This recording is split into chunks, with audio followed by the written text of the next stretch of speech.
Hey everybody, welcome back to another episode of Small Town Music. I am here today by myself because I am specifically talking about marching band and how I do marching band and how I plan it and prepare for it and do all those things.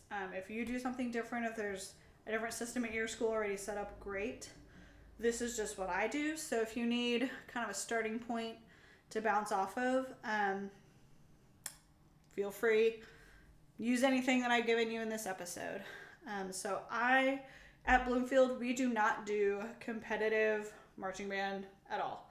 We pretty much only do like one or two parades, and that's it. I feel strongly that for my life, my program, my current situation, that I should not be doing competitive marching band, that my time and energy is best spent on what we currently have set up. Number one, it's about numbers. I have, in a good year, about 20 kids in high school band. And a lot of those kids also are involved in other activities that pull them away from various things. And for me, in my program, I don't have an assistant. So I manage the entire 6th through 12th grade band program. And I also help manage the elementary program as part of my job. So to tack on drill writer, music writer, show designer, color guard instructor, color guard manager, all those job titles to what I already have to do, it's just too much. And I don't feel that my time and energy is best spent in that.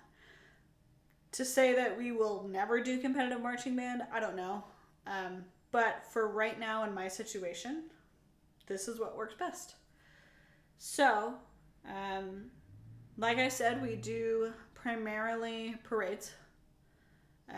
We usually do IU Band Day every year, which I call it part of the marching band schedule, although we don't technically really do any marching for IU Band Day. If you don't know what that is, I think a lot of colleges tend to do this, where they will set up a day.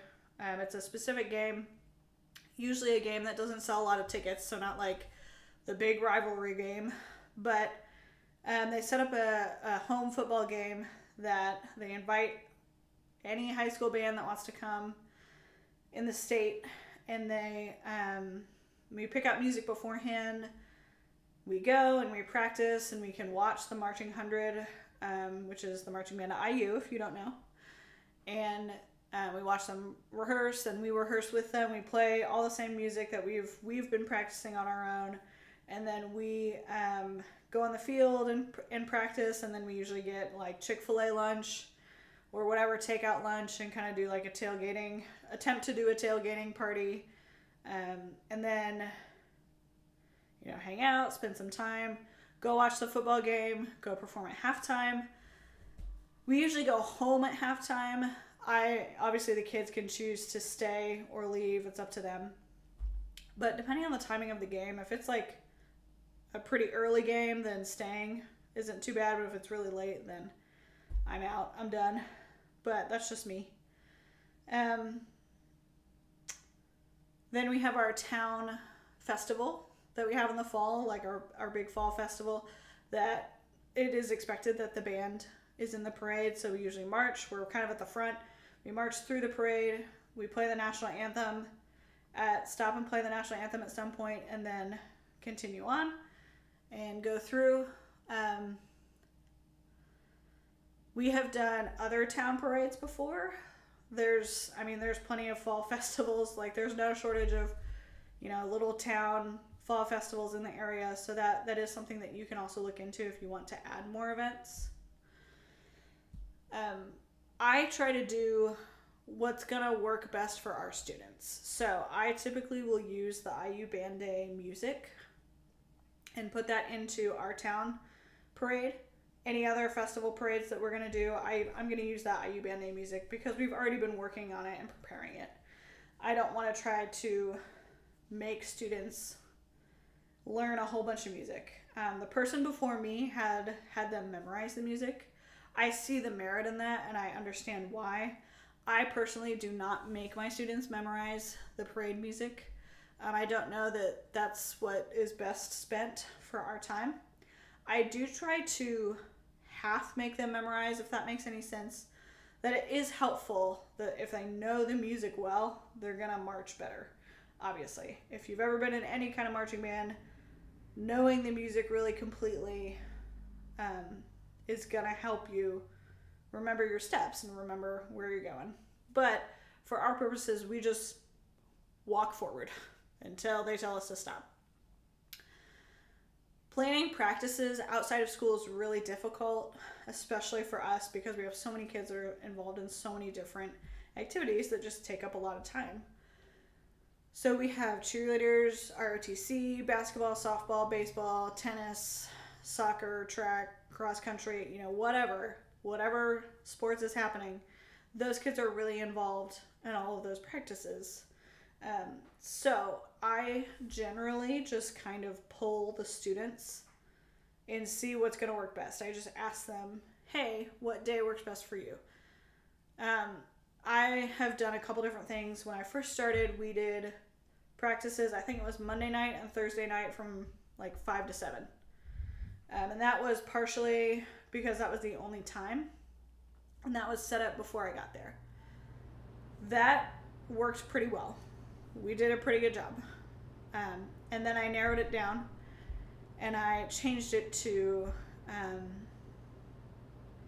I don't remember the next year I changed it, but I essentially took away the practices, which then our marching did suffer. If you practice less, you are not as good. But I wanted more students to be a little bit more involved, and I thought that was the best decision for us. And for me personally, a little bit of a selfish reason, which is not necessarily a bad thing, that you also need time in your life to step back and have that time. For us, our marching band season ends, and then for me, as the band director, we go straight into full force, like pit musical practices. So I wanted a little bit more time at the beginning of the year for myself, selfishly.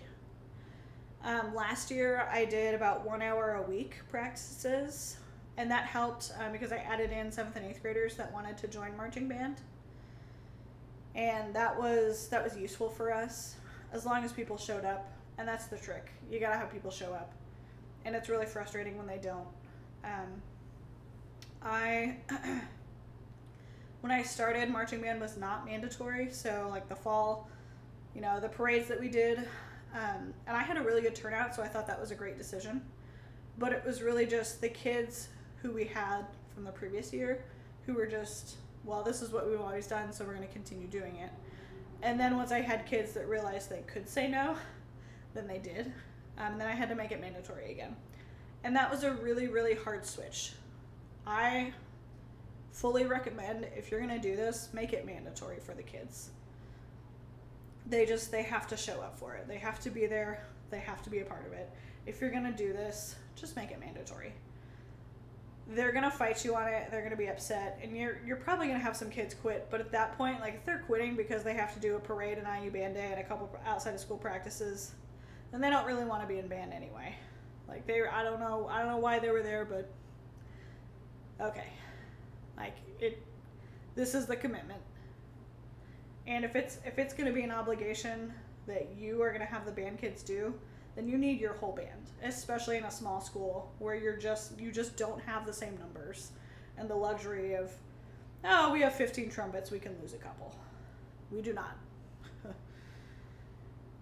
So I just, going back to that kind of original point, I just try to plan the practices as best I can around as many sports schedules as I can. If I have kids that absolutely cannot make it work, and here's my thing. If kids are willing to communicate with me and say, hey, I've got this thing, I can only do X number of practices, I can only do this, and this, then I'm more than willing to work it out with someone rather than someone who just doesn't show up. When I have people who just don't show up, then it's really frustrating. And I'm not willing to kind of work with them on a grade because they haven't had that communication. And I'm very clear with the students about that if you communicate with me, then we can work this out. But if you're choosing to not communicate with me, then I can't do anything about that. So I try my best to find a time that works for most people, and then we go from there. I also, if there's kids that are like, well, I have to be at this practice every day, blah, blah, blah, I try to, work it out with the coach, go talk with them. Chances are that coach, 9 times out of 10, I've never had a problem with the coach and just saying, hey, we've got 5 practices between now and, our town festival parade. And I need this person here at this many practices. Can you work with me? That is not, that has not failed me yet, of just reaching out to the coach and saying, hey, this kid needs to be at this practice.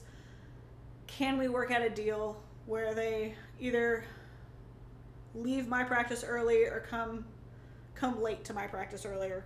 Can we figure something out? So just make sure communication is key.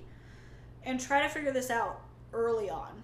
So a couple weeks before marching band, not the 3rd week of marching band. And as many good kids as you have in that program, they're still just kids, so they're just gonna forget to communicate. So just make sure, you gotta kind of be on top of it too. All right, motivating students to participate. So this one's tricky because marching band is not cool. We don't get trophies for marching in a parade. I'm very unaware of anyone being made fun of for being in band at Bloomfield. I do not know if that's something that happens. I'm sure it does. But I think for me what's worked best is kind of instilling that sense of pride, especially for the festival. IU Band Day is a really fun event. That's a really easy one to sell because we get to go watch a football game. We get to go hang out with the Marching 100. And once the kids do it once, they're like, oh, this is actually a really cool thing that I really enjoy. I want to do this again. So great, check, we did it. And then the older kids that'll trickle down to the younger kids. And it will become a culture of yeah, this is what we do and this is awesome. For the town festival parade, that one's a little trickier because it's the most public event that our kids are, they're being exposed to the whole town. Everyone is in the parade, all the sports teams, all the clubs, all the activities. If they're not in the parade, they're probably watching the parade. So all their friends, family, etc. are going to be there. They're going to see them in their goofy uniforms. They're going to see them marching down the street. But I always say, this is a really important event for our town. We are showing our school pride. We are representing Bloomfield. We are representing the music program. So I don't care, how big our band is. I don't care how you feel about marching in a parade. This is a very important event. And I think you have to sell it. No matter how you feel about parades. I do not love parades personally because it's hot and sweaty and time consuming and difficult. Anyway. But, no matter how you personally feel about a parade, you have to buy into it so then the kids buy into it. And I think that goes a long way for a lot of things. If you are showing the kids, this parade, whatever, I don't really care, then they're not going to show up because they've already seen that you as the leader don't really care about it. So then they don't really care about it. So just keep that in mind as you're selling this parade, as you're talking to your students. If you do not have a town parade, if you do not have IU Band Day, town parade, if you have none of these things, I would say start as small as you can. So start looking for small events that you could be a part of. IU Band Day, college band days, for us are really helpful because that's a really good starting point, and we are not exposed by ourselves. We are with, the entire Marching 100 plus 17 other high school bands.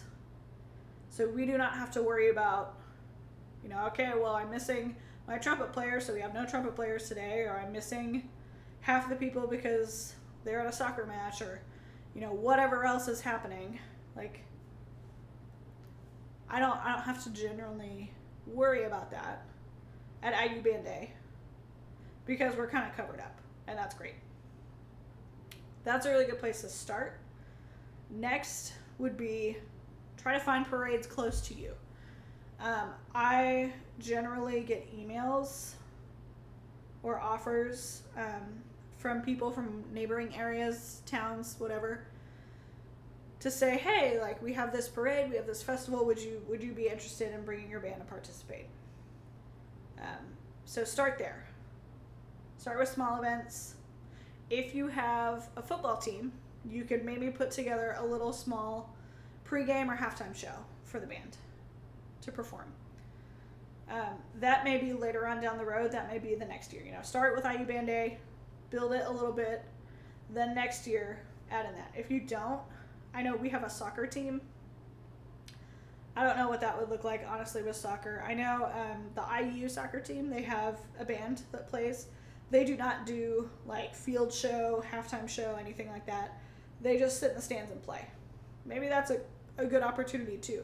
So kind of support your sports teams in the fall. But start small, start with the basic things, and don't try to like enter in a crazy competition right off the bat. If you get to that point, great, but if not, that's okay too.